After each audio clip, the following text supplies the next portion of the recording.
Customs and Border Protection intercepted 5 kilos of MDMA that was arriving in the mail. By the dose, it could be anywhere from 10,000 to 30 or 40,000 doses of MDMA. This box is international shipment from Germany. It's got 5 kilos of MDMA. It's addressed to a storefront right down the road on DeKalb. We're going to deliver it, controlled delivery. We're going to leave it at the storefront. We're going to have 2 units inside the store. Your main focus is this box. The rest of us will be the arrest team. Don't lose focus. Don't get like tunnel vision on a female or a male. The box is key. Whoever's holding it is the person we're going to have to interview, ask questions.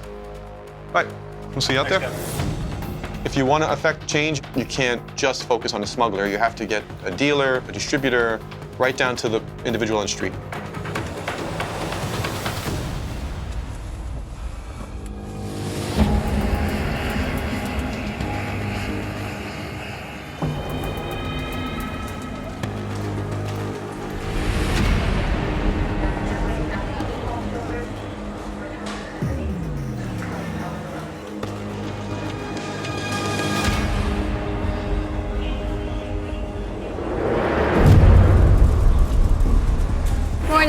You have any food in this bag? Just gonna take a look. As an ag specialist, my main focus is agricultural related items. Okay, so you just have bread? Yeah, bread. And what else? Bread and cheese? Okay. So in addition to passengers who bring in food items for their own personal consumptions, we also have food couriers. Yeah, food courier, right? Food courier, do you have the paperwork? Food couriers are in the business of bringing commercial shipments of food from point A to point B. Where are you coming from? Mexico?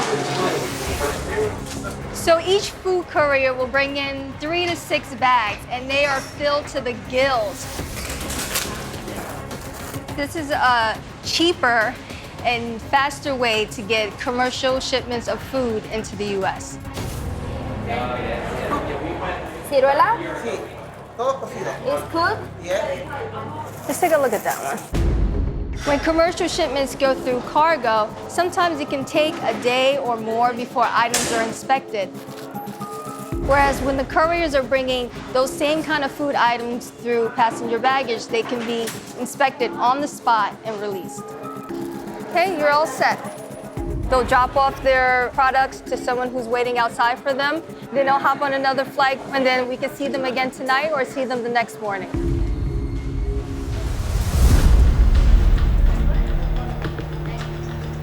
You're gonna put all your bags right here, okay? There is something different in the density. You can see something round shaped and inside a roll. So does this one look like a food? It's not look like a food, it's something else. Even though most food couriers aren't up to anything illegal, on occasion, illicit products such as narcotics are found.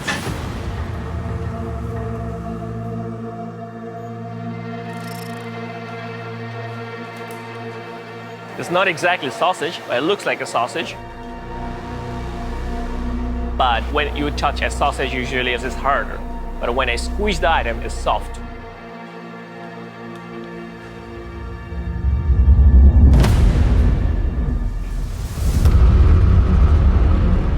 There was a powder inside the packet, but to tighten up with ribbon.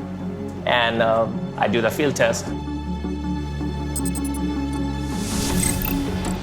If it's a food, it's gonna show us that whatever food items it is. If it's narcotics, it's gonna show us what type of narcotics it is. Positive cooking. Thank you.